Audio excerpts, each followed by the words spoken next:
Assalamualaikum warahmatullahi wabarakatuh. Good morning everybody. How are you guys?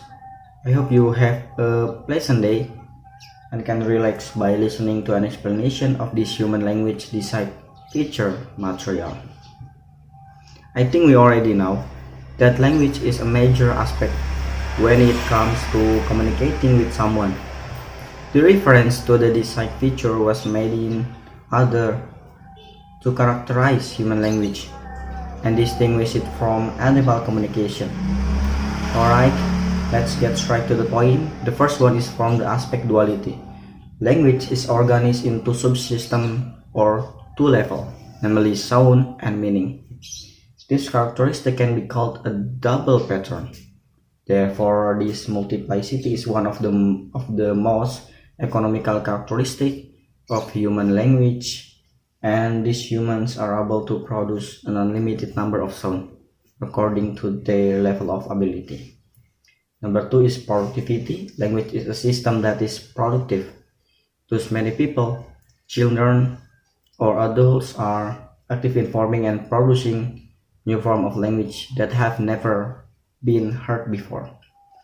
This aspect of productivity makes it easier for us to make and understand speech, and of course, it can also be a place for everyone to create a language. Number 3 is arbitrariness.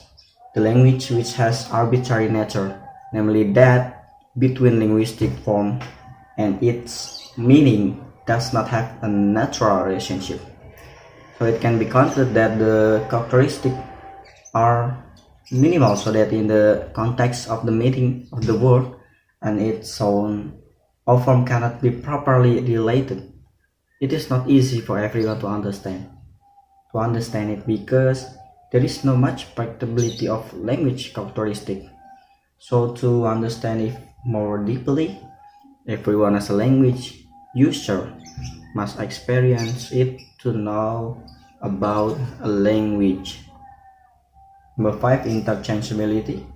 In short, human can be both sending and receiving messages.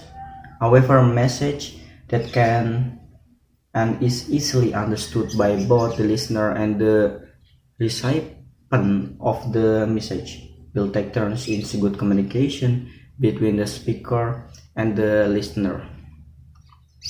Number 5, displacement. I think human language is not limited by place and time. Human language is not only for the sake of communicating what is experienced by the language use that is happening at the present time, but can also be in past event experienced by other people. So, or it can also be future event in the form of dream or imagination that are even impossible occur. Next, specialization. I think language signals are to be used precisely in terms of the context of communicating, not in biological terms. In other words, language signals are intentional and not just a side effect of other behavior.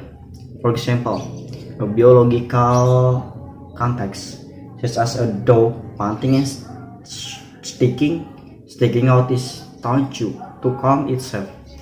But in a communicative context, it shows the owner that he feels hot or thirsty. Next, cultural or traditional transmission. Here I conclude that every child will physically inherit genes from their parents, such as in the similarity of skin color, hair shape, and the following color of their parents. It should be outlined, but in terms of language, it has nothing to do with parental genes. There is also an assumption that language is biologically inherited, and also that language is the same as two-gen logic. This transmission process is what is meant by cultural transmission, or the process of language transition from one generation to the next generation. The next, Discretionless. I think the sound used in language have different meaning. Example, in the pronunciation of P and B, in the process of producing are not too different.